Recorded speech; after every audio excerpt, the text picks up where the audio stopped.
these things like spokes on a bicycle wheel. Like, what's the most important spoke? Well, the one you took out, the one you loosen and throw away. They're all in there for a reason. Right. So I started really focusing on one aspect of rejuvenation was to, and I can listen to this while we're recording this because I'm talking about it. I doubt you'll cut this part unless you cut it right out. But basically, this one is 528 hertz to 741 hertz, music to boost immune system. So here I was really sick and all of that. So whatever else I'm doing with supplements and foods and meditations and reading and going to the hospital and getting some of their stuff, I've got one of their meds, and all of that, I started to realize that this was working so well that my heart got down to pulsing The same rhythm. at the exact same rhythm. No way. And all I could think of was like when women menstruate together, when they're hanging around together, they get And on they the same sync up. cycle. They sync up. Yes. And it's all that kind of thing, Yes. only a heartbeat instead of something else. So it was just like, holy shit. And I only realized that I had done that. I wasn't trying to do that. I wasn't an aim. I was just generally putting it, it's good for your immune system. Okay, it can't hurt. I'll put it on in the background while I focus on other things and Right. spend time with other things because I've already understood about frequencies and I wasn't going to keep researching that. Plus COVID was raging and I just thought, just leave it on. Just leave it on all the time. I leave it on when I sleep. I leave it on when I'm not even here. I'll go and reset it. So when I leave here to go to the dog park or something, to come back, so when I come in, it's on. You know? Right. It's already on. I don't have to do anything. I always play the money manifestation one. Is that right? Yeah, that's what I usually play. So you just leave it on. but So it's a part of the soundscape of You know what's my really awareness. funny that you say that, man? I had a friend that used to do, or it still does. He does cancer research. Yeah. And he's not very fond of the cancer system in general. I'll just cut this now. So boom. Cut that out so you can... Well, you don't have to cut it out, man. I don't want to stop your healing. No, it's okay. I can, this will be easier for you. If you have to edit around that, that'll probably be messy. So. Ideally, we'd like to not edit. We'd Yeah. like to just keep it like a real conversation. And, Okay. But Okay, so let's throw it on there. yeah, man, throw it on. I like it. I personally It's like the atmosphere. vibe. It's atmosphere, Yeah. exactly. That's it. But one of the things he said, this friend of mine, cancer research. So I remember him telling me this stuff because I was always intrigued by it. He used to tell me like he was studying for prostate cancer, and then he said that with prostate cancer they wouldn't let him work on it because he goes, we could probably find a cure for it, but it's such a slow killer that it's not worth the money. Oh yeah. So they took him off that and they made him do research on something more viable for money. Yeah. Right. So they took him off that. But one of the things he told me that always stuck with me, he said they used to get so many medical papers from the East that would talk about like healing through sound. Sure. And even cancer, like they would beat cancer with sound and vibration. That's right. Not with this kind of music, but just with focused sound waves. Yeah. Like And, chanting. No, it wasn't chanting. It was like it was medical grade vibration, like basically. binaural. Like just no, not even because this is more creative. This was like just a focused sound wave. If they found like resonant frequency, Right. You know how a certain frequency will break glass. Yeah. So they discovered that there was like frequencies that'll just fuck with a virus to get I think it it's out of the system. I think it's this one. No, that's not it. Hang on. Let me try another one. I think that's the one that breaks glass. Royal but Rife is who Royal you're Rife. talking about. Royal Raymond Rife. That's who you're talking he about. was an East doctor. He was. I just sucked in my my air to make those noises, and now it's causing me to cough, and I feel like I need to preface my cough with that explanation, given the times. Royal Rife was an American inventor. I'm quoting Wikipedia now, never the go-to source, but there it is. An American inventor and early exponent of high magnification time-lapse micrography, and best known for claiming a beam ray invention during the 30s. So this was a sound thing, and he thought he could treat diseases by shaking the sound, like you say. So if you get this killer virus or whatever it is, and then you hit it with the right frequency, like singing into a crystal wine glass, boom, Right. they don't have a virus. Right. Same Yeah. as putting soap on the virus, which kills, which wrecks the outside of the. That's why they were saying wash your hands all the time, because the soap literally will instantly eat away the side skin of the Right. Right. It's viral too- whatever. Yeah. And so that's why they were saying that. So that's just vibration. But see, what's of funny being though, the same thing. What's funny was, so he works at downtown Toronto Cancer Research, one of the big hospitals. And the funny thing was, he said that with those Eastern philosophies for sound and vibration, they all get instantly dismissed. They Sure. just throw them out course. because they go, this is just too much hocus pocus. Yeah. And they put no effort into even gauging the conversation of discussing it. That's what's very interesting. And that's Right. always kind of, that always sort of jaded me to the whole idea of it, the fucking the pink ribbons and everything, because you always just kind of Yeah. knew they don't really give a fuck. They don't. Uh, They don't at all. But you yeah, should see the timing. If I could just, like what's happened to me is I remember like some of the things have been so jarring. There's no way you're going to forget them, right? Like So when people say, "Well, how do you remember that day? How did you know it was on that date?" That sounds odd. Well, when you're getting diagnosed with stage 4 cancer, you can remember easily that it was November 20th, 2013, and where you were and all that stuff. But getting that kind of information. Sorry, I kind of jumped ahead on your question on your that's point okay, there, man. but just set me up with that chunk you said earlier. It's just about the royal. I was trying to bridge something that we about the way that they don't give a shit about Oh yeah, us. that's right. They don't care because, of course, they don't care. It's the top of my mind. But like, as soon as I brought to my doctor that I had been applying cannabis oil, in lieu of his applying anything except for one thing, which was a what's it called? It inhibits the production of testosterone, and there's various different ones because that's gasoline on a. That's gas on a fire. Having manufacturing having testosterone and prostate cancer, the prostate cancer is fueled by the testosterone. So they give you this drug to try to stop making it, and And that's what you that's all he went could do. through prostate cancer? yeah, that's And- all he could do though. That's all he could apply to me. But let me finish this point. So he's giving me this stuff, and I'm getting better and better and better. He doesn't understand it, and I haven't told him I'm taking cannabis oil. So in June or July, now I'm just like every time I go in, I'm in better shape. I'm in more vital. I got in shit once for bringing my bicycle in there because they thought I was a bicycle courier who was told explicitly not to bring his bike up to the 4th floor oncology office. Meanwhile, I was just bringing my bike up because I didn't want to leave it outside, and I wasn't a courier. And then the other doctor didn't believe. She's like, "What? You're a patient here? What are you doing riding a bike?" I go, "Exactly. Maybe you want to talk to me about some things."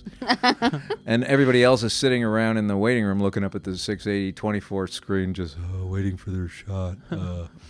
But anyway, so I was explaining to this guy after so many months, like every visit at the doctor's office, once a month, he'd say something along the lines, "Well, you're doing really well. I don't know. That's great. You just keep taking that thing and wow, he was always incredulous, right? So, and I knew why. So so on the 6 months or 5 months in, I said to the guy, "Look, I think I know why you're surprised about why I'm doing better. And I've been regularly taking cannabis oil along with it." Well, I'm not even finished that sentence.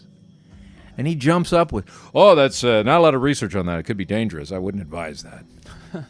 Fucking guy has offered me no treatment, has told me I'm too far gone for chemo and surgery and all that stuff. Not that I wanted it, but that's what he said. Right, right. Now I'm doing this thing. He sees this arc. I'm getting better every month. And as soon as I mentioned, he goes, "No."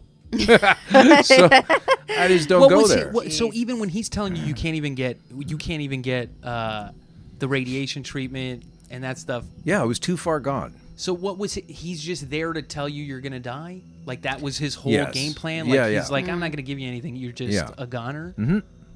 Man, how do you take that?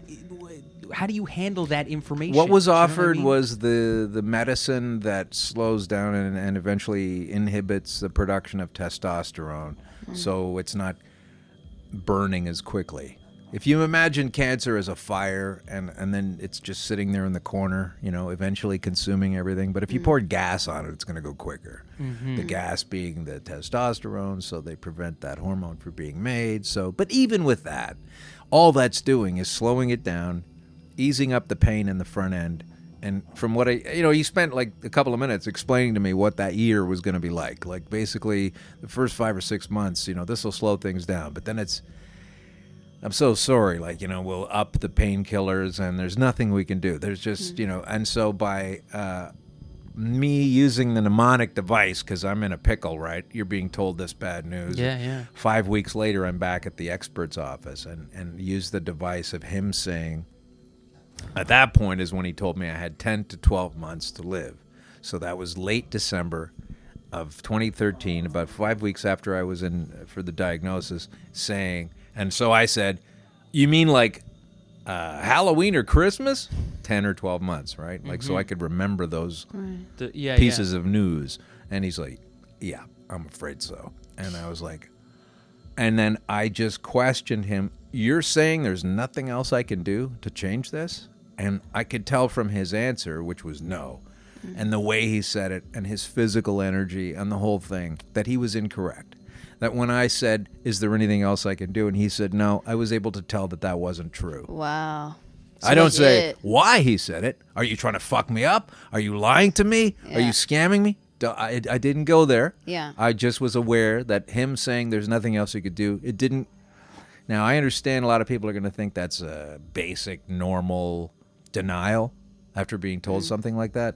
And I can understand why anybody would say that, and it's fair enough to say that as a criticism, but that's not what it was. No, you caught a feeling like you caught him in a lie. You could tell. Well, It wasn't truth. Later, I determined that there was a falsehood coming, like that he was lying, that he's unstudied, that something was bad about it. He's either ignorant and doesn't know anything else around, and then therefore what are all these degrees doing on your wall, or you're deliberately hiding information, whatever. At the time, though, all I knew was this comforting, so I'm going to die?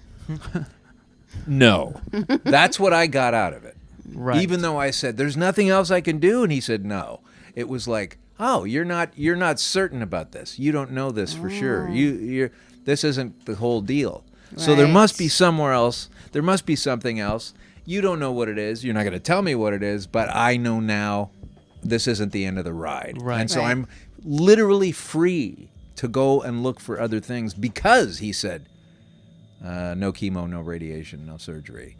What if he said that? Now you're like, oh, okay, well, when do we start chemo? Next week. Oh, okay. So then you're doing chemo and you're mitigating it usually with oil. People do that all the time on grips. They go, oh, this oil is really helping me with the pain from and the weirdness from chemo. And I'm just sitting there going, why don't you just try the oil and not the chemo in the first place? Right. But, but they do. And so it's good for mitigating pain. It's good for mitigating discomfort. And it's good for mitigating nausea of the chemo. It's also good instead of the chemo. It's better without it. Hey, Sonny. Yeah, we didn't even give you an intro. That's so okay. now You someone's probably- just listening to this going like, man, Who this is is that? okay, so let's do it proper. This is our second episode of our podcast now. The podcast is called Please Feel Free, and we have a very special guest this week. I'm your host, Kevin Soldo. We have your other co-host, Taylor Palmer, here. Hey, guys. And we have a very special guest, man. I'm honored to have him. I've known this guy known of him for a while, and he's done a lot of things comedically. He was from the Royal Canadian Air Force. Yeah, I didn't do that comedically. I just showed up. No, you were there. There was and a then- rule you weren't allowed to add to, To be that funny? comedically. Yeah. Oh. Some kind of. You've also done all the festivals and everything. Most of the festivals. Yeah. I guess. Yeah. One I of think the so. one of the I great think so. Canadian comedians, Alan Park, is with us right now. Most of And- the festivals. Yeah. Hey, thanks. So yeah, I'm a comedian. Yeah. And this is all before I mean, COVID. you're a human too. I'm a human, yeah. Yeah. I'm a More human. importantly, you know what's funny, man? We when I've been doing comedy now, like just over, this will be 11 years, Wow, cool. and we've never come across each other, but I've heard your name in passing a lot. Oh, Because yeah. I was always, a little kooky with Right. with ideas. I would ask too many questions. And I remember that was one thing people would always say. They'd be like, oh, man, you get a kick out of Alan because he's really, like, into that stuff. And, yeah, it's funny how the world works, man. Here we are. It's funny. Um, It's good. I'm glad that someone's saying nice things because I don't need that. But They might I have will been say saying that mean things, but it was mean things about me in a Oh, that's nice true, way, yeah. you know? that could be it. That could be it. Not just like lately, like the past year. I'll say that again without popping. The past year has been I would say easily has gone and divided everything into COVID, pre-COVID for me. Now, just Yeah. a second. I'm Yeah. going to get this dog up here because he's bring him bugging up. me. Come on up here, boy. Hup, hup. Come here, Sonny. Come on, boy. Hup, hup. Come here, Your Floyd. dog's name's Sunny. No, it's Floyd. But I call him lots of things. So Floyd, Boyle. He just Doggo. likes attention. It's not a good day for him because he's not at the park with his friends. It's shitty out, and we're doing this. But you got to sit down, Sonny. I mean, it's not like I doubt you love me. Okay. All right. Okay. So wherever we were. So yeah, the past year though, this whole thing has been.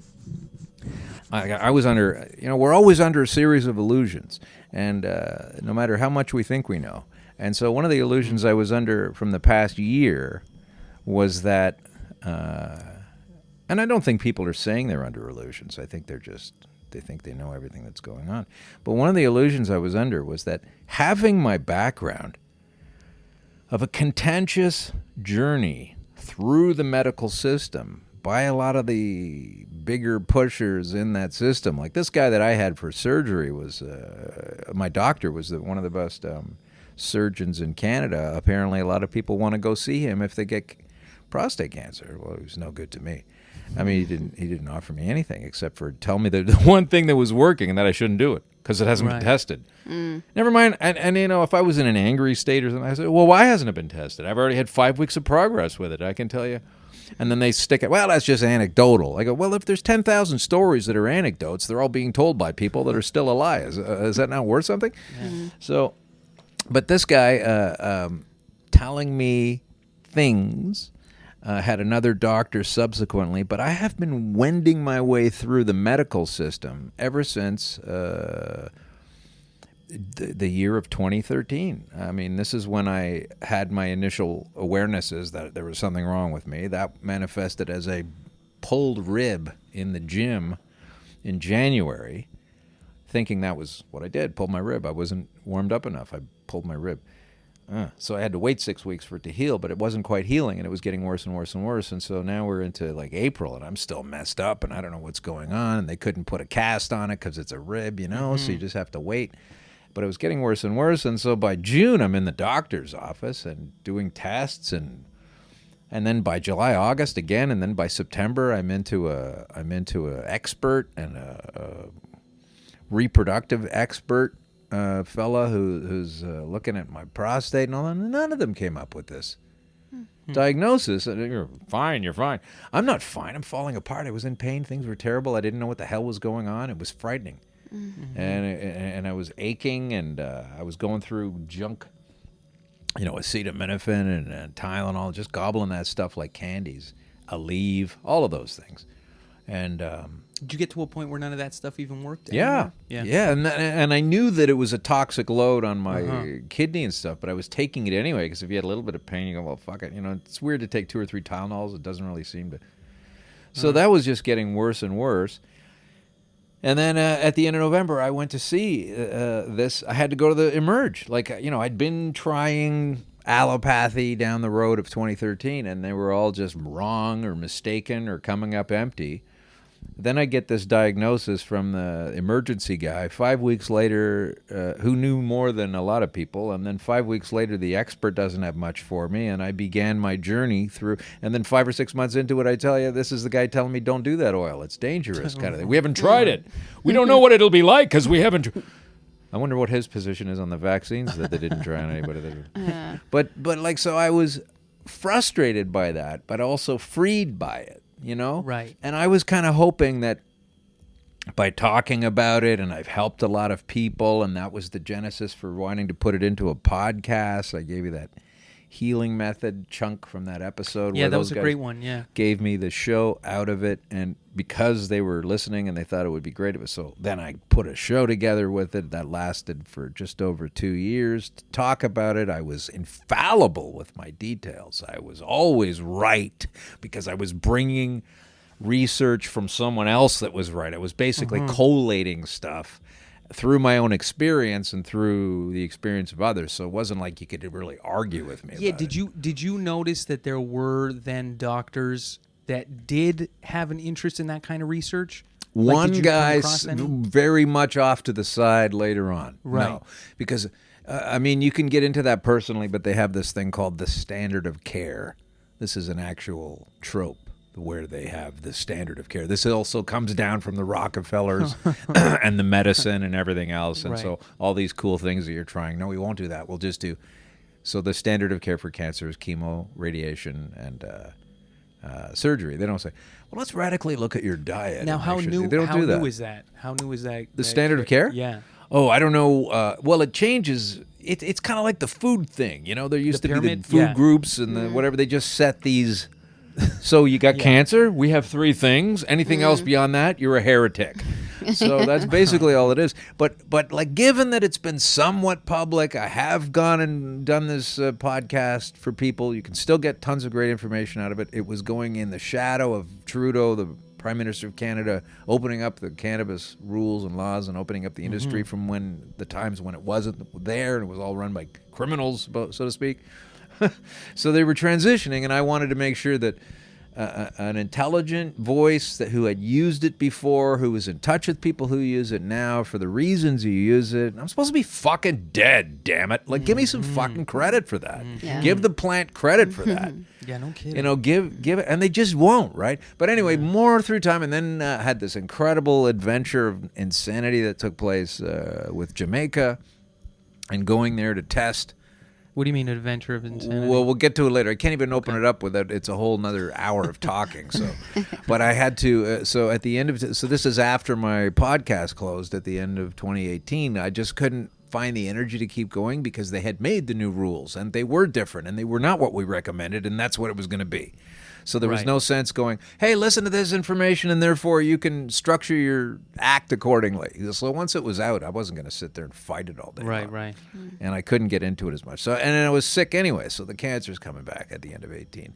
So I decided, okay, I'm going to go to Jamaica. And that was a guest on my show who offered his place to me when I thought I would be going to South America. Anyway, I went down there to load up on a ton of cannabis to turbo blast this shit out of my body, this cancer thing. And at the end of, so I'm making that decision. I've got it all figured out. Now it's the end of 2018. Now I know where it's going to be. I'm going to leave in January of 2019, and I'm going there for 3 months to just bring it up as fast as I can and live in it and see what happens. Well, it was all good signs. All good signs. We could talk about it. But I left before the 3 months because an opportunity to gig in England came up from a great comic who's a friend of mine who was basically kindly reaching across the pond saying, fuck this cancer. I'm a big star here. Why don't you come over and open for me? I'll go and do some time, 10 minutes or so, then I'll bring you on, tell the crowd they got to listen to your fucking ass. So I was getting into a catbird seat. This was going to be, I don't have to go to England and slum around in the clubs and try to get my, this is a guy that's well loved. People had tickets and he's saying, this guy's great. So it was only going to go well. It was only going to go well. And it was so kind of him to do that. But things didn't work out that way. And I never actually got to England. And I was waylaid in Jamaica first for a whole day by a very tall, powerful, 6'6", man with a tag on at the airport who claimed to be the Minister of Immigration. Oh, yeah. Although I was there for less time. I wasn't doing any kind of immigration breach. Who knows why? It's hard to unpack. I'm working on it. It's a book. It's crazy what happened there. But anyway, it prevented me from traveling back from Kingston to Toronto to London, do some shows, come back, go down to Kingston, finish up in Jamaica, and then return here.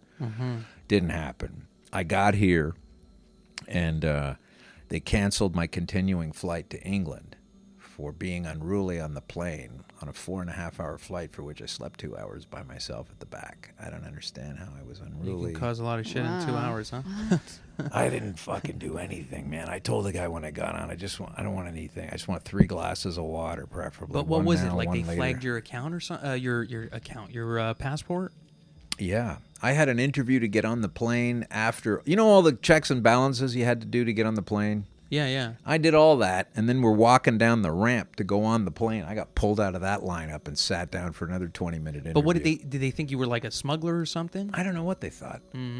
Weird. The whole thing was very strange, and Mm-hmm. and it wasn't cool, and I didn't like it, and it was fucking me up, and I'd already missed the first day, so I was only going to get 3 shows instead of 4 over there. Mm-hmm. Plus, anyway, it was a terrible time. It caused me to lose my phone. This guy apprehending me and forcing me to sit in a wheelchair, and I was sitting in a wheelchair, and at one point my phone came out, my iPhone, and then I got wheeled away. I was like, hey, my phone's over there. It didn't matter. It was gone.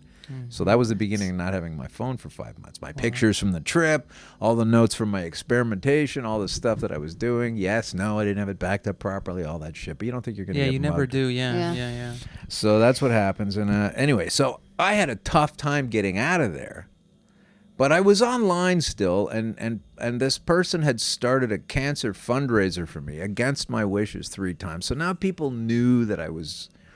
Anyway, this whole thing gets. We can talk about it, but basically, You ever get anyone? You ever get anyone that thought you faked the cancer because you lived so long? Well, we're getting to that. So because yeah. So I've had people that say that. I know a couple of people have angrily dissed me for that for surviving after How dare you losing survive? and after losing what I thought was a pretty easy intellectual win on a chat page about Biden or something, and then they go, "Oh yeah, well fuck it, I don't think weed cures cancer. You're fucking lying about it anyway." It's like, well, that wasn't even our topic, but Petty. anyway, I'm the real deal, so I can help you. It has not left me fully forever, unfortunately, and I keep. I've been through dips and valleys and peaks, and so let's just tie this thing up. That whole deal, I thought of what I've gone through and put online publicly, and that I used to be on that show. I thought there would be some purchase in that of, well, what did he do? How did he get out of that position? You know what I mean? Like just looking to me for how did I? But no, it's just been massive argumentation. That was cancer. This is COVID. No one my whole history of what I've done is useless on most people, which is too bad for them. Right. That's what and if you want to call me names at it while you're doing it, fine too. And so now I've been up and down on this thing, and I don't always understand what's happened. But at the end of 2019, and by that I mean because I use this oil, and sometimes it's worked and sometimes it hasn't. Right now I'm on a really good trajectory right now that started up around, I don't know, August. But the oil you're using is also always from a different source, I take it? Yeah. Like it's always a different plant that Yeah. they're squeezing, so that in itself could play a big role? I'm sure it has played roles in times where I've been using it, like I was getting to at the end of 2019. I was starting to use it around November, December, and it wasn't working at all. And it's all because my plan got fucked up by these things that shouldn't have happened. This whole misadventure of what The happened sidetrack. in Jamaica, yeah. So I had gone from, what it leaves me with is I had gone from ingesting 400 grams in 10 weeks. And you're supposed to take 60 grams in 3 months. So I did 400 grams. That's a lot. And by slowly, there's a slow incremental pattern of increasing the usage to get you up to 1 gram a day. Well, I just kept extrapolating on that. And the last dose I took was 11 grams every day. I was up to 11. I was going to 12. And my whole plan was, and I mean, this, if you've ever even tried this stuff, it doesn't even sound real. Because, I mean, you could take a sports team, and if they weren't used to the oil, you could take a sports team and give them like 1 capsule to share between 22 guys or something. And they wouldn't even be able to play I know, man. I've seen... tomorrow night. Like, they wouldn't be. But here I am with 11 grams, So I was trying to build it up, and I had been doing okay with that, my tolerance levels. And I was building it up to, my plan was, alone in Jamaica without fear of retribution or cops or social responsibility or anything like that. So part of the reason you went down there was strictly because of the legality of it. Yeah. Part of the because I knew I was going to be going way deep on amounts, and I just so we're in Canada right now. So if I needed to go, I better pop down to Metro. I got to get a jug of water. I don't feel like doing that necessarily. Right. In and around people that would judge and how do you feel about it? I didn't know how I was going to feel. I'm going to be upping the dose all the time. So Right. I got to this place where I was taking 11. The last several doses I took were 11 grams a day, and then I had to stop because then I was going to fly to Toronto and then London and then do the shows and then come back. And then I was going to start up again with like a quarter, a half, a gram, and then get, real quick and finish up. So basically it was pinching the end of my 3 months, but for a great reason. Right. Anyway, 400 grams, I probably, had I been left to my own devices, I probably would have done another, like it would have come up to a pound. It would have been another 15 grams a day kind of thing till I got to the end. And unfortunately, I stopped where I stopped, which is about 400 grams over the 10 weeks. Then I get to Toronto. Then I get arrested. Then I get taken to Toronto Western Hospital in the lobby. Is this separate from the thing? This is a different... No, this is the same This is thing. because of you landing from Jamaica, they arrest you. Yeah. Wow, okay. So I landed in Jamaica. I landed from Jamaica in Toronto and was told I wasn't going to... This is the weirdest thing. I landed Jamaica. I've been harassed. I don't even have the whole story here for you, but I was stopped, like I said, by this big, huge guy in Jamaica. And everybody at WestJet said, whatever, come back tomorrow, try it again. So I go back the next day, try it again. That's the day I get to Toronto, the next day. And then I'm like, God, I'm a day late for this whole thing. It's crazy. I'm going to literally have to, and I've lost my phone. So I couldn't contact anybody. When I went into my Facebook on the computer, it was not responding as it should. And something or somebody else was in there, had already compromised it. I think that happened when I lost the phone. So now I've got this computer. It's all not working properly. I don't have my phone. I don't have contacts for anybody. I've only got a couple of phone numbers in my head from years ago, and they were still valid. But I was at sea, man. I was lost. Like, there's no contact without these phones anymore. There's no kidding. It's incredible. Like, there's no lawyer to call. There's no, looking for payphones in Toronto a couple of years ago. I'm sure it's mental. So I don't have this knowledge that while I'm in Toronto, police have been informed that I'm missing. Now, I find that out later, but this explains why they were looking for me, which I didn't understand. When I got to the airport and they said you can't continue on to London, there's a woman from WestJet's telling me all this, and I'm like, why? Why not? What do you mean? And she's like, well, the crew just... I said I was asleep for half the time. He goes, well, you could try in the morning, and she's just... What? Try in the morning? Like, Yeah. So I said, okay, this is not how... I got to get out of here. That's all there is to it. So I needed to leave the airport, but I had nowhere to go. I had not enough money. I didn't have contact. I had British pounds on me only. I didn't have a debit card. This is a crazy situation. And within 12 hours, I've been arrested by the police, taken not to the police station. Oh, Sonny, he wants to go to the park now. That's my dog, wants to go to the park. We'll go soon, though. We can't do it right now. So, where was I? So I'm at the police getting arrested, and I get taken into this ambulance, though, where then I'm not a police car, and I'm then strapped down onto the gurney, and they gave me a shot. What? Wow. On the way to not the police station, but Toronto Western Hospital. And we get in there, and I'm still strapped to the gurney, fully down, like legs and arms. And there are the 4 cops that brought me in, and they went down to 3 later. There's a couple of security guards from the hospital, a couple of orderly types, a couple of nurses, a lot of people in a room, and I'm on this gurney, and they're yelling at me. And this was after I had to be taken in, intake, the main woman at the front of the hospital who's going to let you in or whatever. You ever go there with a cut thumb or something? But now I'm on a gurney with these cops shoving me in her face, and she's asking me. So the first question out of her mouth, is this the first time you've ever tried to kill yourself, Mr. Park? Wow. I'm like, what the fuck? What are you talking about? I just answer the question, and all this stuff starts to happen, right? Where it's like That's trying a to kill Twilight myself. Zone, yeah. Yeah, all that. Yeah. All that. I'm going, fuck me. I'm on a gurney. They're jacking me with medicine through my clothes, man.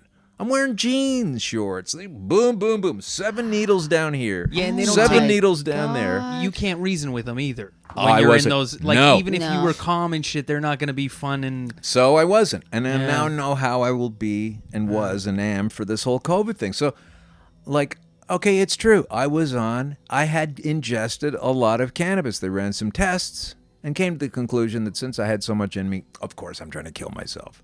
They never look at the other side of the coin of like I'm using this to live. Yeah. The exact opposite. And you might hurt other people. I use the knowledge to help other people. So you're looking at a concave dish going, oh, look at the convex thing. You know, like they don't see it. They don't get it. They don't. And I don't know what's going on at that point. I'm just Right. like, what the fuck? I'm saying, you're putting 7, I counted them, 7 shots? 7 shots? I'm fucking like, I said to this lady, what the fuck are you doing and she goes, it doesn't matter. That's what she said to me, this nurse. Because it doesn't Excuse matter. me? And I'm just thinking, everybody else shut up and freeze in time. I'm going to have a conversation with this woman about how it doesn't matter, apparently, to put, like, I've got long johns on under here. I was just in Jamaica, relatively off a plane. Haven't had time to get up and had a shower. I got close. You're going to put fucking hypodermic needles through 14 times. So I found out later. What the drug was. It's just to calm me down or something. But I mean, God. So she says that people are talking in the room critically about me, asking me questions. I'm hearing everything. I'm answering. I could hear what the cops said. This woman shooting the stuff into me, and I said to her, you can't put 14. You can't do that through the thing. She goes, it doesn't matter. And I go, excuse me for a second. And I stopped this cop who's standing over here telling another person that when he came to arrest me, I was throwing shit around. No, I wasn't. So when I heard him say that, I went, hang on a second. I wasn't throwing anything around DB Cooper, Officer 3458 badge, whatever the fuck it was. I read his badge to him. Don't say shit like that. Fuck's sakes. And I was just, you know what it felt like? Ping pong. And you're the only guy with a paddle, and there's 27 people firing balls, and you're hitting them all, no matter where they're going, right? Every question answered. Every untruth flipped on its ass. Finally, this cop leans in. He goes, you're fucking crazy. You know that, right? And I go, what are you talking about, stupid? I've just answered every single fucking issue and every question you guys raised. He goes, I know. That's why I'm saying this. So that's bizarre shit. Because I could keep up with. Yeah, because I was able to handle their fast speed bullshit. That's what terrifies Games me about all of that stuff. That's my biggest fear. It's like that thing of being told to calm down when you are calm. Yes, exactly. Or don't because resist when you're not resisting. Right. Yeah. It's because you go, Yeah. just because I know how to use my vocals and I know how to, just emphasize things differently, it doesn't mean I'm not calm. If you want to see me not calm, I can get to those points. Oh, shoot. What is that? This is the producer of the show that I was doing at the time. Hang on a second. So anyway, this whole thing was nuts because like the cannabis does so accelerate perceptions, awarenesses. Were you ever big on other like psychedelics? Yeah, mushrooms. Yeah. Yeah. And did you find any similarities to it? Yeah. They're divination tools. Yeah. I mean, because I know weed is the gateway psychedelic. That's the one everyone gets started on. I hope so. Ask me a long question. I'm going to do something. A long question. I don't have long questions, only short questions, man. Yeah, I always worry about that, man. I always worry about that's a fear of mine, to get pulled into some situation like that where you can't. Because, I mean, even as comics, it feels like if anyone just gives us a chance to explain, we can use our words to rationalize or to get out of a situation. Right. But when you don't give us the opportunity to explain ourselves, don't listen. Yeah, or don't listen, it becomes out the window. very. It becomes nuts. very Twilight Zone-ish. Yeah, it's Yeah. crazy. So they got 7 shots here, 7 shots there. I'm dealing with all these cops. I'm dealing with them, and then they later put me into another room where I passed out, and they gave me a subsequent drug, which I vomited through, and then they let me go Saturday morning. They let me go Saturday morning, the very next morning. Like, this was arrested at basically midnight, taken, and this all went in a period of about 9 or 10 hours, and then they let me go at about 10 o'clock in the morning. And they let you go, no charges, no nothing. No charges, no nothing. I was free to go. And See, I was that picked almost up again. seems like- Same shit. I was picked up again. About 4 hours later. With the same reasoning. Yeah, they just found me and they They put me in the back of the thing, and they strapped me to a gurney, and we went right back there. Then I had an interview with a guy who was a doctor. Who Can I ask you something? Yeah. Do you think it could have been because you were saying too much? I think so. Yeah. Well, but I'm just trying to lay out on the table the actual things that did happen. My dog's eating right now, so that's what that noise is. That's better than the whining. But I wanted to put all of these pieces on the table because they're all true and they do sound strange on their own. And then when you look at the fact that, I've got my understandings of why I've been roundly and soundly ignored by CBC. It's a really weird story of how they completely ignore me, despite the fact I was on a show of theirs for 15 years.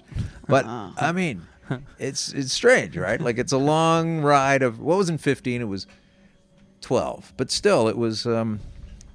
That's nice, huh? When Makes you I feel break down appreciated. the story, and I'm way past the my feelings hurt thing. I mean, this is just indicative of how full of shit you are. Yeah, yeah. And I'm going to tell you that I have no problem telling anybody who, now that I've realized, like, people like we were saying, younger people who are 18, 19, wear a mask in the store because they saw that on Newsweek magazine or something. Right. Have you taken the time to do, you're a conspiracy theorist. No, I'm researching shit in the world, fuck's sakes. Right. This is an old thing, dumbing down people.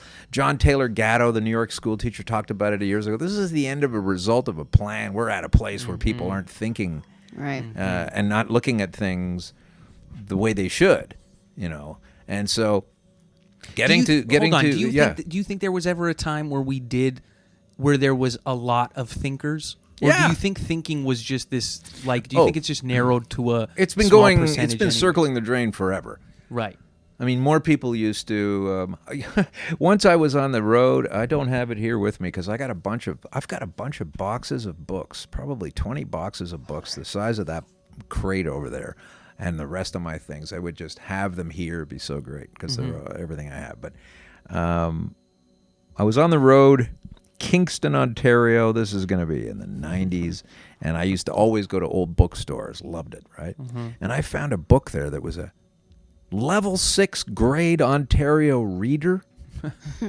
Well, fucking, there's no way most university graduates would understand this thing. Now, there were elements of racism in there. It was written in the late 1800s, so there's things that would clash with our sensibilities of today. But the writing in it, the points that were being made, the way things were constructed. I mean, now we're down to 3-point pie charts, Right. and it's amazing. So. There's so much old information there, but like going back to this thing, cannabis has been the guiding light for all of this stuff because all of the ideas that I've had that have come to pull my ass out of the fire came from the cannabis, even if it wasn't the cannabis itself that did some kind of physiological Right, reaction. just indirectly it was. It's opened up your mind to Yeah. be able to find something else that would work. So the frequencies and the different kinds of foods and that kind of research. And this is what they don't like. Right. And when we get to CBC, it's just incredible when I look back on what's happened. And I've got like an hour's worth of recorded interviews such as this with a reporter on CBC who promised me that it would be on tonight. And I was like, no, it won't be on tonight, man. It's not going to be on. And then it didn't get on. And then I teased him with a text. And then later on, he came to another interview. And we did 2 more places of interview. And then he said, I'll get this on. And I started teasing him. You're not going to get it on. They're not going to let you get it on. No, I'm going to get this on. It's important. And he was in his early 40s, and he was all upset about prostate cancer, maybe. And none of it ever aired. None of it ever aired anywhere. They don't like talking about that And it's all stuff. counter. Right. Yeah, they don't like talking about it. And so this shitty whole bunch of stuff that happened to me in 2019 has actually, in retrospect, has informed me so well on awarenesses that I picked up and pieces of information along the way that have helped me so much with this COVID Right, thing you almost since. had to suffer in the past to be able to see through all the shit Yeah. now. Yeah. Would you still use the same tools that you used back then for corona? Like, let's say for nowadays, like, could it still work? Yeah. Yeah. Oh, for sure. Yeah. We're talking about things like I have a this growing garden here behind you. So microgreens, right? So you want to have like a certain regular amount of unadulterated, fresh, blah blah blah. So I'm doing that. There's got some other machines here too where I've made liposomal vitamin C. Listening to things all the time. Come on up here, Sonny. Come on, boy. Come on, boy. Come on, boy. Just do it. He's such a.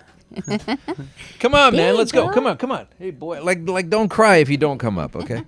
So I've done a lot of those things, and I've found a lot of those things because I'm completely aware of the fact that the cannabis. It's just the best way to describe it is it optimizes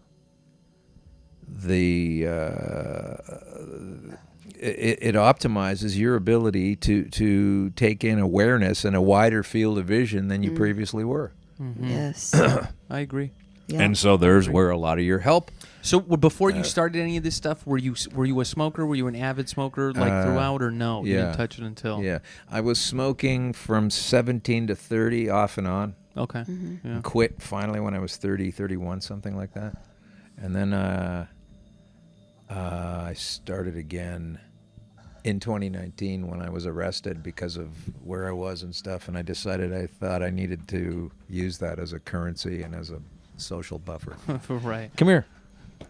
Come on, boy. Get up. Get up.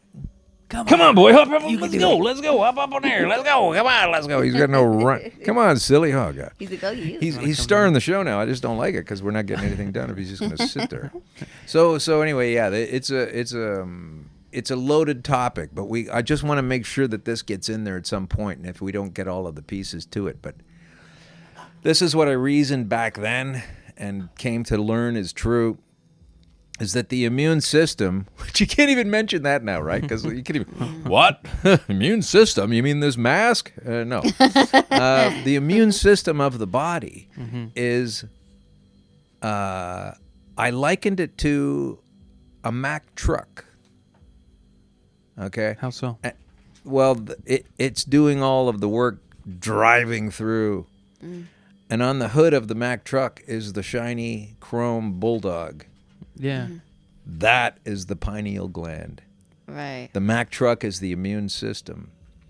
And the pineal gland is, it's so weird to say these things out loud. Yeah, people aren't ready for it, man. No one's been around, for COVID and everything. And you get these thoughts and awarenesses, and sometimes they just live there, and sometimes you write them down, and very rarely do you communicate them verbally. But here we are.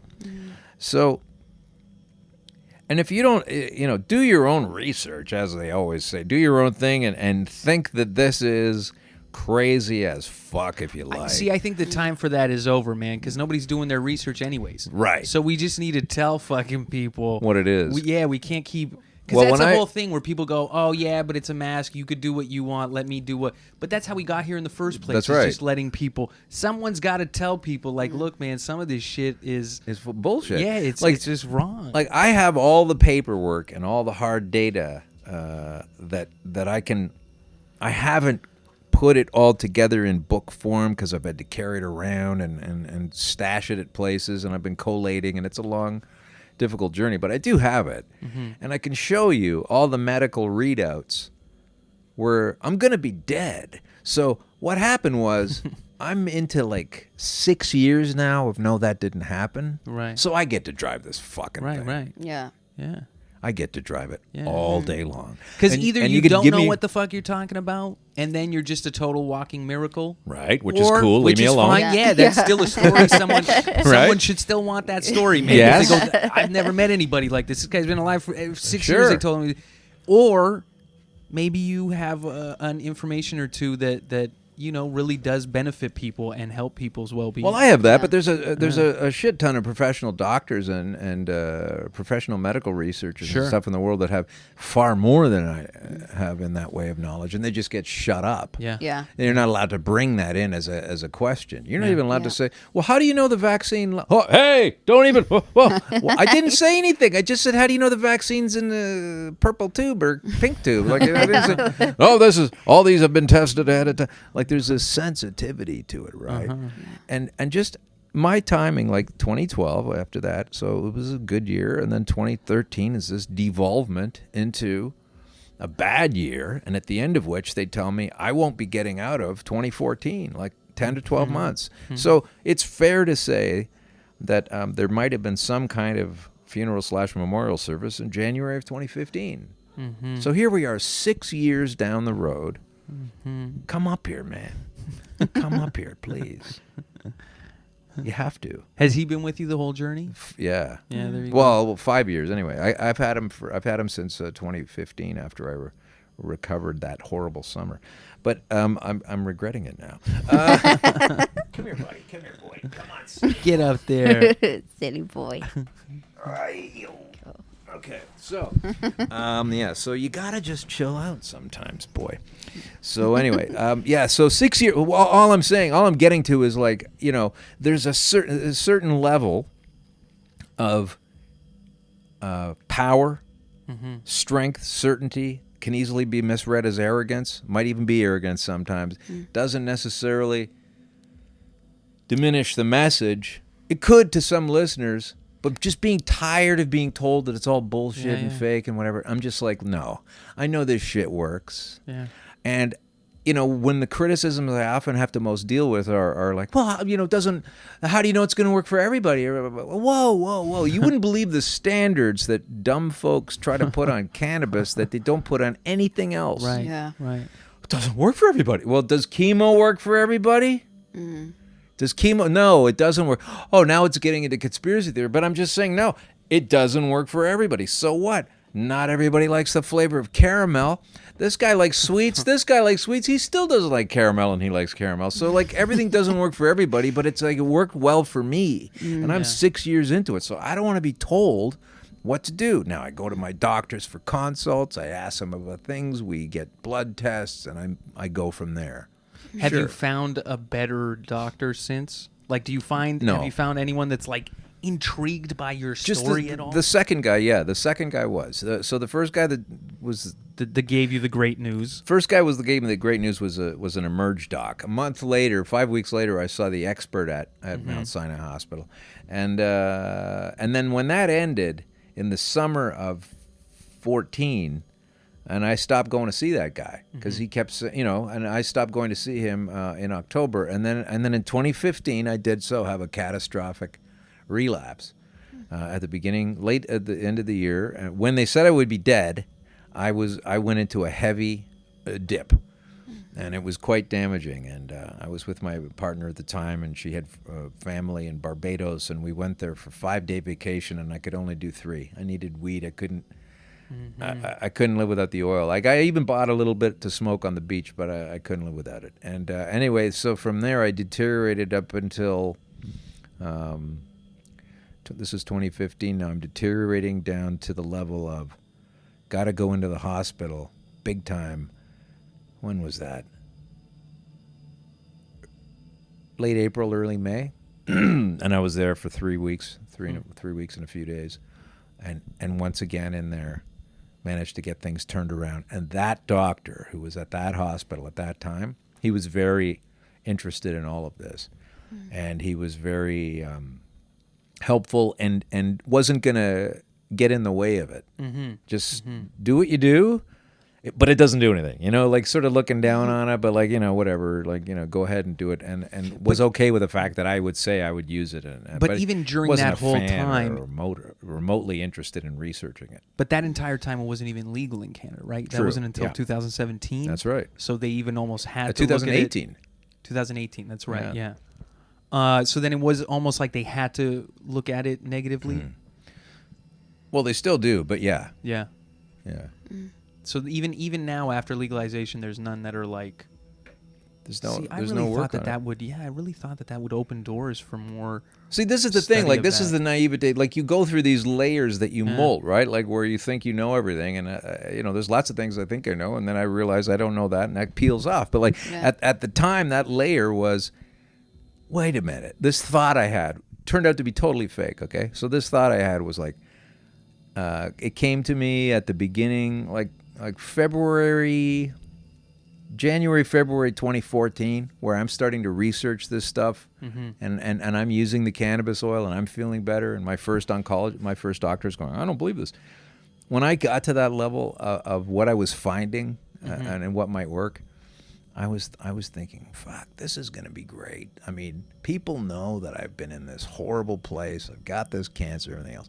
When I turn this around, they're going to be so happy when I tell the truth. Wow, holy shit. That was a naivete omelet right there. That was so amazing. Nobody wants to hear what you have to say. Nothing but criticism and whatever. But I did help a lot of people, and those people have been, grateful and for sure. And I'm in these Facebook groups now. One of the best nights I had with it was on my birthday of 2017. I was on Coast to Coast telling people all about it. And a 70-year-old guy, or I think he was 75 actually, he called in and said that he had done the same thing, but he had done it with hemp because he had tried the cannabis, but no way. This guy wasn't anywhere near, he couldn't deal with it, was, to the psychoactive portion. Yeah, all that stuff was not going to Right, help. right.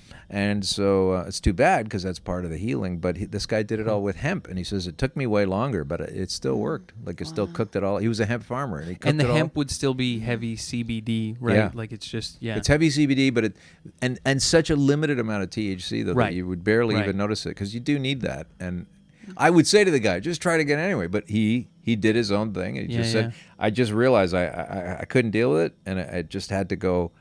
He just trusted that it would take place, that it would take longer. Okay, so he was happy to tell me about that, and that was great. And he did that when he was 70, so that's cool because that means the body is still doing things, even when you think it's all shot. So let me Still ask you heal this then: itself. Have you noticed? Like, I'm sure it's an obvious question, but did you notice an increase in how you're able to transmute medical information? Like, did you notice that now there's a much bigger restriction getting that information out? Like, even on other things, have you noticed like a stranglehold on, like, the way they're censoring everything now with these fucking banners and COVID and all that? Right. Did you notice any of that in terms of the medicinal portion to weed?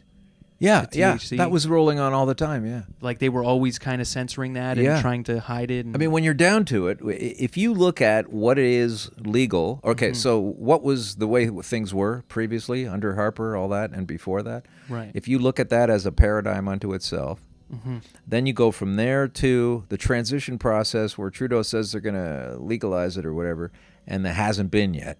So you got this little phase where they're still arresting people even though they're, And still in the fucking same their time they have- lives even though they know they're not going to. And they have 20 pot shops open down the So, street. Yeah. Scumbag, rapacious bastards who know fully well this thing's not going to be any kind. But let's fuck his life anyway. And he wouldn't do that. But then there was that period. And then there was the new period from October, what was it, October 18, 2018, of this is the new system now.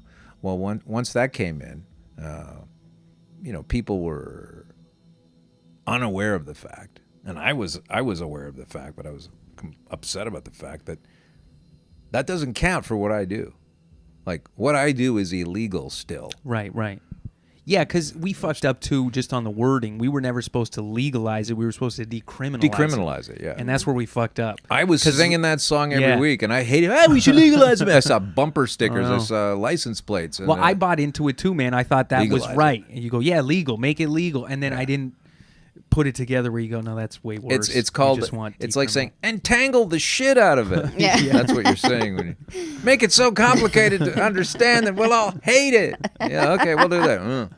It's free now. Like, it's easy now. So yeah. So it should have just been decriminalized. That's it. But the legalization of it. So it's been a problem. And I technically speaking, not that I would have any issue with it. I have no problem talking about it. I'm saying it now. But what I do is I concentrate it to a level that's beyond what they say is legal. But guess what? I didn't have to fill out any forms in the anteroom of hell.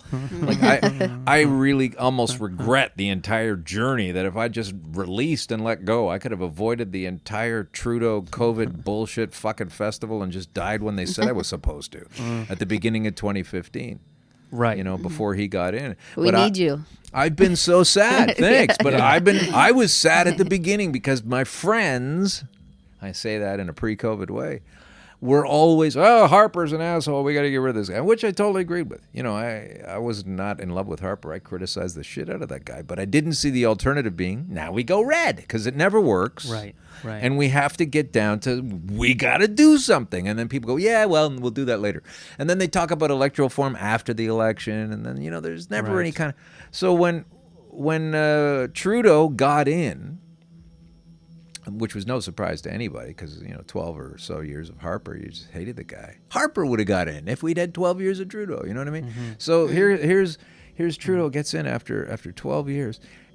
And people were watching it so much because, like, fuck Harper. And, you know, like, you know, he's got that fixer guy. What's his name? Linwood something or other. The guy that's fixed a bunch of elections for this conservative my other friend Danny knows his name. What's this guy's name? Anyway, so we all were concerned.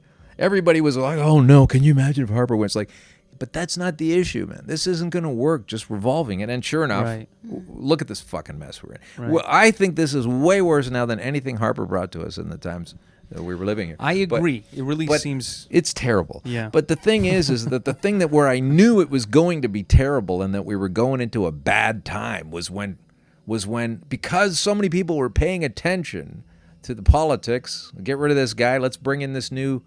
And then Trudeau said, oh, yeah, it's 2015, so of course half my cabinet's going to be women, you know what I mean? It's only fair to, and all this hype bullshit. Yeah. And I thought, it's the best people you can get, not the gender or the whatever. Oh, here we go. I was on the wrong end of that stick. But here he is, 2015, saying all these things that people loved. Yeah, he's doing all the buzzwords. And then he gets sworn in, and which people watched. And I was so disappointed to see tons of people on Facebook going, what's this bullshit with the Queen? You know, swearing to the Queen? How come he doesn't swear to us instead of the Queen? They were kind of mad at Trudeau because he was swearing to the Queen instead of to Canadians. And Canadians are going through that Harper hell. They just wanted a nice guy that was going to help us out, right? Right. And they were all surprised. So I'm just sitting there going, oh, I see. Most of the country doesn't know how this works. It's always worked that way. They all swear to the Queen. Yeah. Yeah. That's the gig. Yeah. Here's what people think about politics.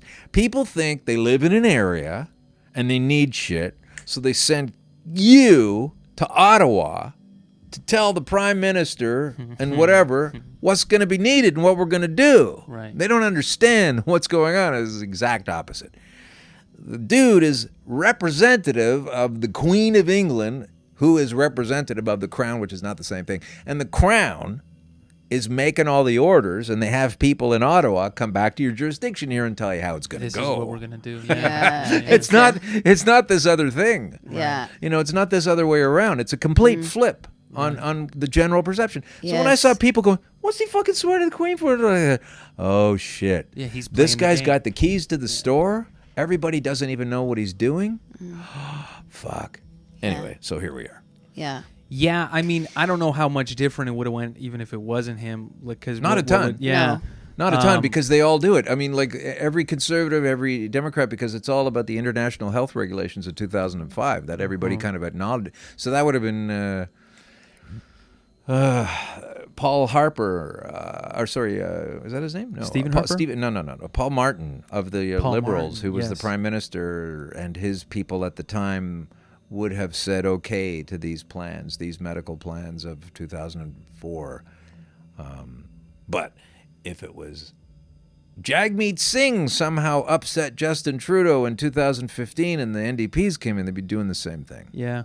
Yeah, I noticed Doesn't that matter. over this year too, man. I noticed there were way too many politicians getting involved on weird levels. Like they were doing the social media thing, and they were doing social media was pushing certain politicians to, like, even smaller accounts within the city. Yeah. And I've never seen anything like that before, I guess because we're also at new levels of just tech in general, which lets this stuff happen. But it's very alarming to see the way that they're kind of working in cahoots, but making it seems like it's wrestling.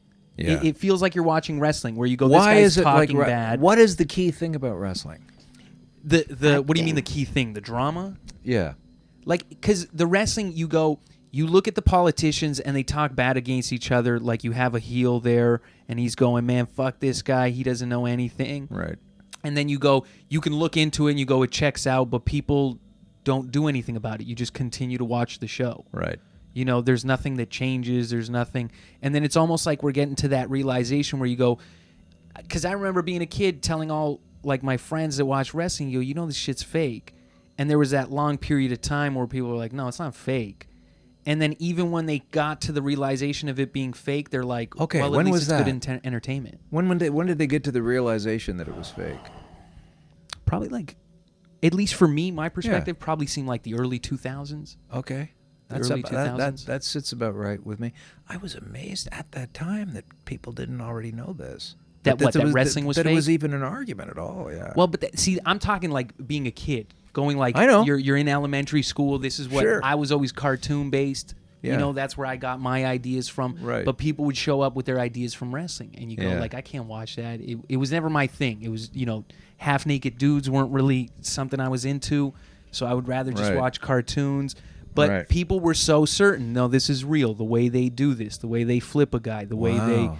you know, this is how it happens. And then once you got to, I guess, once you became a teenager, late teens, you're driving around, there were less and less people that were, you know, Fooled by it. Yes. But they still like to go but see you it. still watch it. But here's the thing. Like, I noticed that the reason I thought it was fake is because, you know, if you'd seen any other Wrestling kind or of fighting, politics? wrestling, Wrestling. if you've seen anything else, it's like I noticed that, you know, say I went to pick you up and throw you down on the ground, and then they also slam the ground with Right, their own with foot, the like the stomp. guy throwing the other guy is hitting the floor and making it Yeah. shake, and there's this vibratory platform they're on that's like a drum, so it sounds louder than it is. Yeah, yeah. And I was like, well, it's okay, I guess. It's something to watch kind of thing, but it's very not theatrical. Really, it's very theatrical. Theatrical, yeah. But what is the thing about theatrics is it is scripted. And so that means there's a story to tell. And that brings us right around to my current focus of awareness right now in what all of this stuff is. So if you're going to sit here and tell me that you believe that wrestling is scripted, I would have to say, who's doing that? Who's scripting it? Somebody. Teams of writers? Like, how would that happen? Networks, I would imagine. Okay. I would imagine networks, because then you get to control what gets said, right? You get to get those final inputs on what is allowed to be said, what Yeah. you're able to. Yeah. People with the money Yeah. and. But see, did you That's see any right. of that? Yeah. Did you see any of that stuff? Did you get a chance to see behind that curtain when you were with Air Farce? Yeah. Because did you get were you involved? Not involved, but were you able to get into the political scene? Did they let you do any sketches like that? and Oh, shit? sure. Oh, it was. That's why they brought me in. And they brought me in because they were. Well, there's actually two stories about why they brought me in. The second one being completely tied to this other thing, but the reason they brought me in ostensibly was that it was an aging writing staff that had already written a lot of these shows, and so they sent out a team of a few people from their production to go around the city where I lived in Toronto at the time to see if anybody is doing political material. I was. Then they brought me in for an audition in October of 2003. And I mean, I got an audition call from my agent to go on Air Farce. I mean, I was like, what? Like, what would I do, you know? To be on it, even. Like, not even as a writer. And I was like, what would I do? I watched a couple episodes of it. I was like, I don't know what I could bring this thing. And so I went in and auditioned, and that was in, like I said, October, up on the 10th floor, what they call the 10.5 floor at CBC. and then I left there. You know, it went well. It was strange. I was in a big room with horseshoe tables and big ceilings and, okay, do 10 minutes of your act. You know, I was like, what? Okay. So I did that, and they brought on my political. And then I left the building, and then, you know, November and Christmas rolled around, and I realized how stupid it was to think that I would even be on that show at all. Of course, I didn't get called back, but I did. I get called back in March to be on the season finale. And then we created a reason for me to be on the show, which is something I wrote, and they were all great about it. and it was a premise. And then just before we went and shot it, the director came in and said, "Yeah, we're not going to do all that stuff. We're just shoot the jokes right away. That's it." So they threw away the whole premise. The premise was called Not the Official Story, and it was that I was a writer at CBC who writes the news for Peter Mansbridge. And I write a lot of the stories that Peter Mansbridge reads on the National. And then every once in a while, of course, there's a story that I know Peter Mansbridge isn't going to read. And it seems like it's a little bit weird. And so I put that over here. And I create this pile every week. And so on Air Farce, I'll read those. So it was like a construct that I was working in the newsroom at CBC kind of thing. Right. And that I was and I had these stories. Like the rejected stories. Right. And then like it's late at night on a Friday, so here we go with some of the crazier stories that you're not going to see. So then they cut all that out, and we don't need all that stuff. And I was like, but it's a premise. I'll go from this, I'm going to use more ideas and stuff later. Just get rid of all that. So it was just like, now I'm just a guy sitting at a desk telling jokes. Right. I'm at some fake office for some weird reason that no one knows why, in a perfectly clean shirt, my hair all puffed out the way I don't wear it, with blow dryer and hairspray and stuff, sitting there with this bubble head telling jokes with no premise as to who I am and why I'm there. That's what they wanted to do. Okay. And then so after that year of doing that every week, then they decided that that was the first year, and then they decided that they didn't want to do that again the second year. They didn't like having a regular go-to segment every week, and so would I also be in sketches and portray people and stuff? And it took me a couple weeks to answer that question because I wasn't confident about doing it, and I didn't think I should be doing it, and I didn't think I'd be good at doing it. Did you even want to do it really, or not was it just really? more the gig? Not really. Yeah. And then and I blame it for my own, any kind of predicament I'm in now financially because of it was a horror. Like I took a gig that paid well right now instead of developing my stand-up, which was on a trajectory that when I think about it and doing that instead of doing what I did in TV, it bothers me sometimes. Why? Because you focus too much on the television thing? And Because it stopped me from being as good as I know that I can be and was headed to be in the first place as a stand-up. There's very few guys out there doing what I did, and I lived it. I mean, the passion of it. And I'm not going to put myself in the same camp of quality or output because I can't, of Bill Hicks or George Carlin, but I'm way more up that street than, Cat Williams or something. Right, yeah. I saw your act outs. You are very Cat Williams. Or lots of people, and there's nothing wrong with that. I'm just No, saying I know what you mean, man. I'm in that Yeah. genre. I'm over there. I'm not everybody's cup of tea. You don't always hear what I want to talk about. I'm not here to be the star of the show and the main guy all week, but I brought my own thing to it, and I'm still okay with what all that was. I'm still fine with it. And interesting things though, like I learned interesting things working at CBC. I learned how to do television shows. I learned how to, working with all the people was great. The set builders, the costume designers, the lighting folks, the painters, all that stuff was great. You're working with 150 people to make a show, but ultimately it came down to, you're on camera doing a sketch that you're not really too fond of. Yeah. And it's not even you writing the sketch. It's just you acting out someone else's ideas. Yeah. And when you did write your own sketches, it was really hard to get them on, but they wanted me to do that, and every sketch was really hard to get through. Did you have a lot of your sketches that made it through? Yeah. Or? Yeah. I had about maybe a dozen or so. Okay. That were completely untouched. They just they touched everything at some point, but like there was so in 2006 I did this one called What's in the Flu Shot. So that's on point. So that's there relatable, they are huh? in the CBC upstairs giving away free shots to everybody, the free flu shot thing, and I was just like, oh, not this again. So I wrote a sketch about how my whole premise was, look, it doesn't work. It's not going to help you, but you can't bring that attitude to it. So my attitude was, look, that year they were concerned there wouldn't be enough. So my whole take was, here's how to make your own. I mean, you don't want to be caught without the vaccine. Shit. So I made some, with a live virus. I got a guy coming in with a dressing gown and he's sneezing and whatever. I got him to put a live virus in the blender for me, and then added a bunch of stuff and snapped open a thermometer, and I go, and you know that stuff that your mom used to freak out about if you played with it because it never leaves your body?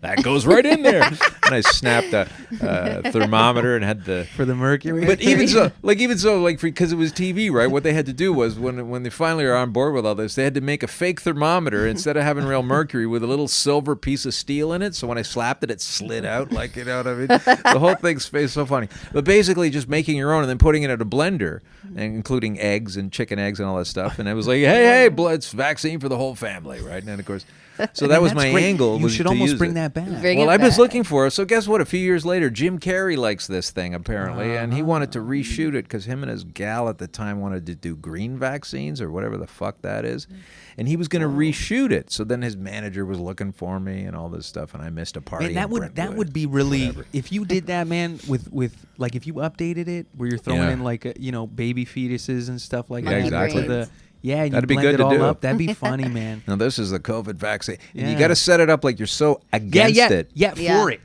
You, No, set it up like you're you set for it up it. like you're against it, like you're coming from that place only to be like the guy who's gonna make sure he's got his own. You know what I mean? Like you want him to, yeah. you want him to think The while they're watching it, exclusive, oh, he's yeah. gonna shit all over. No, he's just making his own, and it's ridiculous. Like that's where you want to go with it ultimately.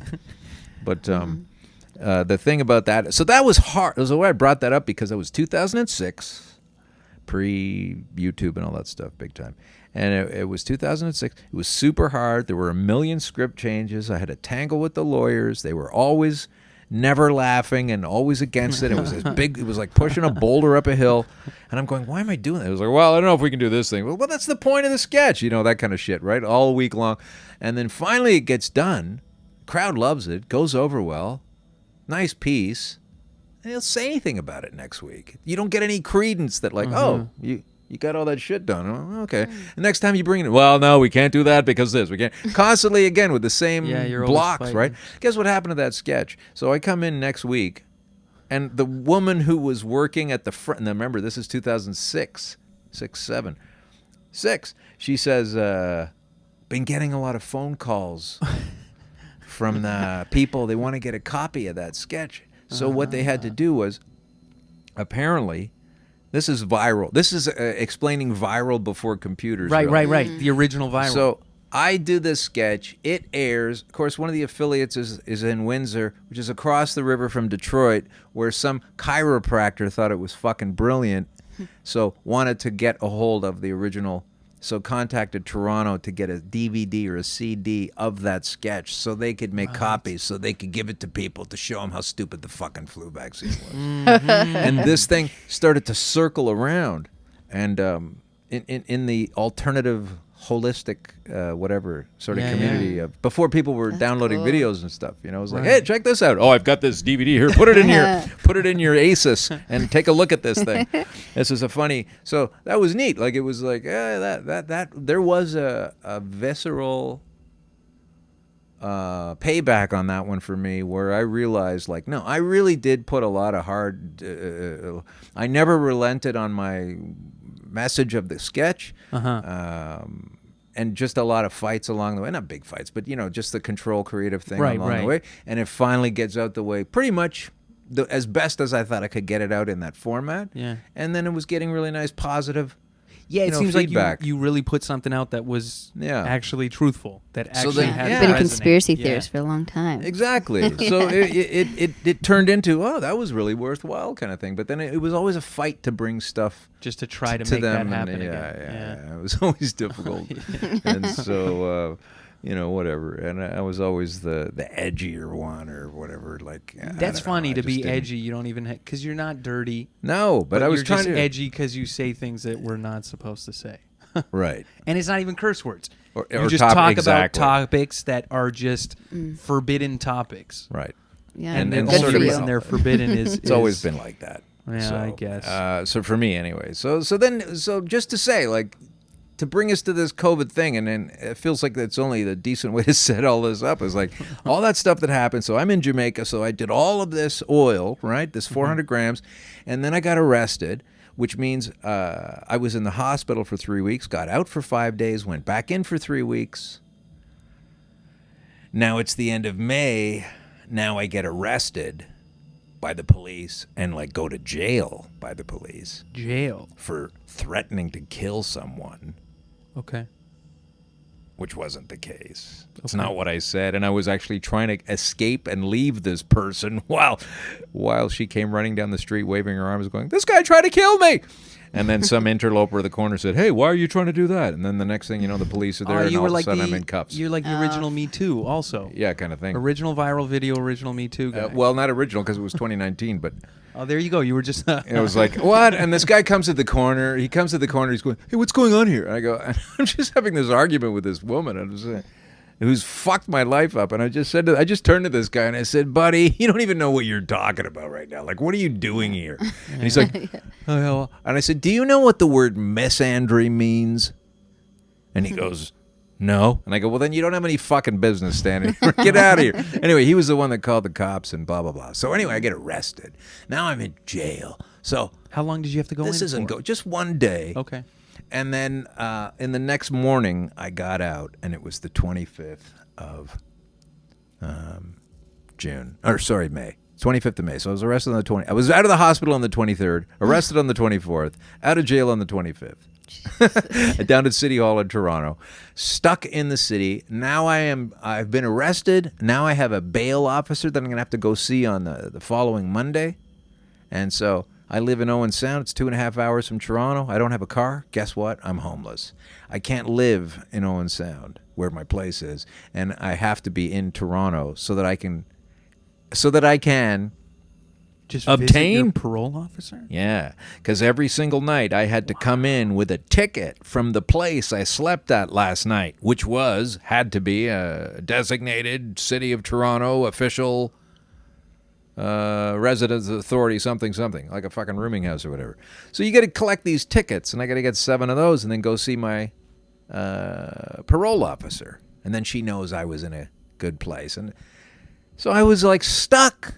Forced to be homeless. There's a way you can be forced to be. And I kept, they would always write that on the form, homeless, whatever. And I go, fuck it, I'm not homeless. I live in Owen Sound, Ontario. Okay, so what does that mean when they say you're homeless? That's because you're going to those boarding houses. Well, because I wasn't For the allowed to night. come here, and I didn't have a means to come here. So you just had to stay in Toronto, and Yeah. but when they put you up, you're not even homeless though. You have a place to go, right? No, well, you're still in a shelter. I mean, you're in a homeless shelter. I got you. Okay, so they still consider you. You can't get mail at that address. Right. I got you. Yeah, Okay. yeah. So you're. So no wonder you don't trust the system. So yeah, there's exactly, and we can go right on back to my mother, who was pregnant with me in 1962 and being pressured overtly to take thalidomide. Thalidomide is a drug that was available. It's a new drug. It's amazing. You should take it. Oh, you have questions about it? Oh, you think there's something wrong with it? It must be a conspiracy theory. So there was this new drug called thalidomide, and it turned out that it was designed for the purpose of making morning sickness and some other related things about pregnancy that are discomforting to the woman less so or not at all. So that Okay. sounds great. I'm going to make things easier. Yeah. Not a painkiller so much, but this amino acid of some nature. And she said no. And then other countries started to realize, oh, fuck, this shit's terrible, what it's doing. And they canceled it. But they were still pushing it in Canada in 1962 when other countries had already canceled it. Was that the ingredient that after they found out in Canada they sent it to Brazil? Probably. Did you hear about? Yeah, there was sure. something I can't remember which one it was, but there was something where Canada let it slide for a really long time. Yeah. And then when even Canada got called out on it, they just shipped it over to South America. So here's Get birth Oh, defects. yeah. Oh, here's a woman the same age as me. Look at her little hands. Yeah. Now, what happened was this stuff was starting to cause stumps. Like that's that could be my picture from when I was a kid. Yeah. Same era. These kids, this all stopped in 62, 63. But look at the gear you got to wear. Fucking So shit. how Fucked. long did they run it for? Like it was only a few 3 years or 4 before- years. And they caught on quick to how fast it was fucking people up. Because it was having instant results. Then. Yeah. Yeah. Huh. That So, was like DDT was Exactly. the same type of Which shit. they were spraying because it was safe and it was good for you. Yeah. If you didn't use it, you were a bad person. Like a person that doesn't wear a mask now that's been drenched in ethylene oxide. Yeah, exactly. So, and so it's these funny how folks- polio just dipped right after they stopped using all that stuff. That's true. Now, you see these terrible deformations. If you're only listening to this, I don't know how this is being presented, but if you're only listening, you just Google the word thalidomide, thalidomide, and you see these poor fucking people that have had this horrible drug that was affected their pregnancy. So I'm a little kid, and I saw these folks on TV, and they freaked me out. I saw some CBC documentary or whatever it was. And I told my mother about it, and she says, "Oh, yeah, that's thalidomide. Well, guess what? They were pushing that real hard for you." And they were leaning on my mom to take this thing and treating her like a dumb fucking little chick who wasn't smart enough to. What does she know? Yeah, she's And she just kept a saying woman. no, kept saying no, Good kept for saying no. her. So that's medical thing number one. Medical thing number two is later in the 60s, my mom was starting to get ill, and she got tested and stuff and was found to be on her way to becoming diabetic. So when she brought that news, when she came in with that news, like, I'm going to be diabetic, they said, yeah, basically, you just keep going on that same course, and then when you're diabetic, which you are not yet, then we can give you insulin. But she decided, I'd rather not arrive at that destination. And without the internet and by going to the library and the Robarts Library and the downtown Toronto libraries and whatever, researched enough to find out about sugar, decided to cut that out, make some dietary changes. My mother never got diabetes. Wow. And now, so as a little kid, I'm going, oh, so they've been pushing this thalidomide, and they're going to tell you get a disease, can't do anything about it, but they're going to sell you a drug for it later, but they don't want you to go and figure out a way not to get that disease. Right. I'm not even 10 years old yet. So, I'm hardwired for this shit. Right. I am hardwired for this shit because what do you believe in regarding the atmosphere and your mother's pregnancy with you in vitro? Say that again. What do I believe Yeah, with the atmosphere? Okay, so let me give you two mothers. Mm-hmm. Let me give you two mothers. One of them is a mother who lives in a very loving, cool, pastoral sense, and they make their own milk and cheese, and they live over there and do honey, and they get in a kayak once in a while and have a loving life. The other one is completely freaked out, escaping war, been treated horribly by terrible pedophiles and all kinds of other stuff, and it's just been fucked around, ripped off, smashed around, and now this woman is pregnant with a baby, and that other woman in the pasture. So who's going to come out smoother? You think that's not going to affect the baby while it's being gestated? Oh, yeah. So I'm saying that because 1962 was the year of my mother's pregnancy with me, and this is all about Khrushchev and Kennedy, and it's going to be World War III, and they're going to launch nuclear bombs, and this is terrible, and everyone's afraid. And my mom was definitely afraid, and I was late by 2 weeks because Holding it in. yeah, and this is during the Cuban Missile Crisis, so I was born later than I was pegged to be born, and the whole thing is completely makes sense to me as I look back on markers along my life about, to the quick answer of today. Why do you think such a conspiracy? Why do you think this stuff's true? Because, I was already sort of pointed in the direction of looking at all of these falsehoods in the first place. Before I wasn't sitting down at 10 years old going, oh, there must be a scam going. I just thought it was weird that they were pushing a drug that does this after those people had already made themselves evident. Right. As a kid. I think the whole conspiracy, this is where it gets fucked up. Conspiracy theorists, I think, only come from once you see that there's too much bullshit with a lot of things. That's it. Then you have to go, well, how am I supposed... I know how much bullshit there are in certain industries. Then it's not even... You're not a conspiracy theorist because you're like, oh, I like conspiracy. You're a conspiracy theorist because you've found out too much information where you go, it doesn't line up anymore. Right. You've had an experience that's, So let's take this right back to this popping right into my head. I said this before. And with that knowledge, the immune system is the Mack truck that has to drive itself through a lot of shit. It's got that pineal gland on the front. We completely cover ours with shit all the time, whether it's in the food, whether it's in the water, whatever it is. Cannabis gets rid of that.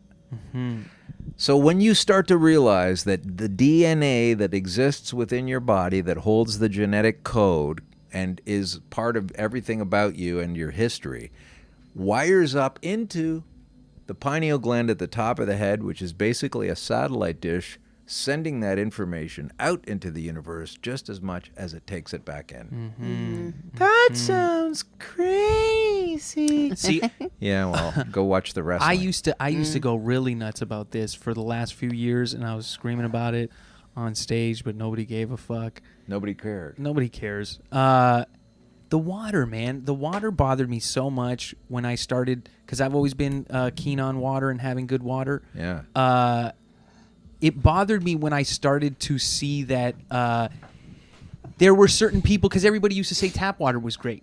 But then Yeah. once I started seeing that there were certain places within Ontario, like I think you guys are one of them. You guys have a drinking water protection zone. Yeah, I guess so. Yeah. You guys are a part of it. There's a so. bunch of cities in Ontario that don't fluoridate their water. Is that right? Yeah. There's like Kitchener-Waterloo is one of them. Kitchener was going to say, yeah. Yeah, Kitchener-Waterloo is one of them, and they're really big about it. And then there's a lot of ones where it seems like it's the drinking water protection zones. And what have they realized from this, say, in Kitchener? What have they got any Well, kind they of... realize that your teeth are still the same. You don't need additional dental work because you don't Right. have fluoride in your water now. Yeah.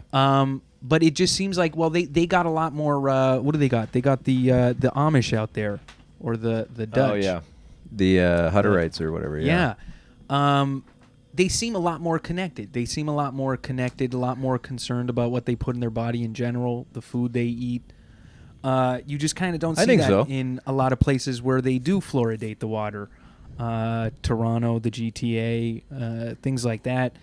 This all And, calcifies your pineal gland. Yeah, right? right. Right. Yeah. And so that's what people said. And then when you started seeing that and you go, well, why does one town do this to the water and one town doesn't, and nobody has an answer for you? Yeah. Nobody can try to reason with you to go like, well, I'm sure it's nothing. Yeah. You really have to start like asking bigger questions. Well, I saw Why does- Trudeau at a news presser on his way to becoming prime minister, so years ago, and someone asked him about that. Someone asked him about waters, like one of those times where he was more accessible, and he was at some event, and there was a lot of people asking questions, kind of thing.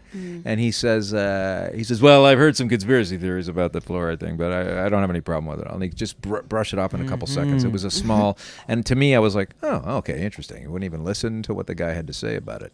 Already knows the answer, and he's wrong, which is okay. So that was a flag for me right there. That was probably in the middle of 2015 when And he you said saw that. him say that. And I saw him Like say you it. saw Yeah, him, well, I From wasn't the there, horse's but mouth? It was on a clip, and it Right. wasn't the focus of the whole piece on the news that it was too. It was just like a side bit at the end, like where a guy says, "What about Florida?" Like people were asking all these questions. What about Florida in the water? And he just kind of dissed it as a conspiracy query to be concerned about that. Whereas it's a poison in the water that rots your teeth. But anyway, Yeah, it's I don't know, that seems like one of the first makes people steps. docile too. Yeah. That's why the Germans used it and the Nazis used it. Look, Yeah, it all makes sense when you start looking at it. It all makes sense. It all makes sense when you understand that the Nazis didn't lose the war; the Germans lost the war. Right. The Nazis just packed up their shit, went down to South America, rejigged, infiltrated America. 1947, changed the OSS to the CIA, packed it with a bunch of their people, and changed the game from there on out. That's a really good way to put it. That's Yeah. a really good way to put it. It's not my way. It's there's been a lot of researchers writing about it and stuff, but it's all true. Like if you look at what's his name, Werner von Braun or something. He's the rocket scientist that was Right. found guilty in Nuremberg. Should have been found swinging at the end of a rope. Instead, he's building rocketry in the United States of America. Yeah, it's like. And now we got the new guy. Everything about the Schwabster. Klaus Schwab. Yeah, I know, it's everything amazing. about him just seems like he should just have a SS uniform on. Well, I don't know how every much time more he time talks. you got, because I have to tell you that I wanted to mention that as soon as you got into wrestling and scripted, like We got an hour. We're at an hour and a half, but we can keep going, man. Okay. We don't have. Well, let's this is just- great because I wanted to mention this when you talked about wrestling and Yeah. scripted.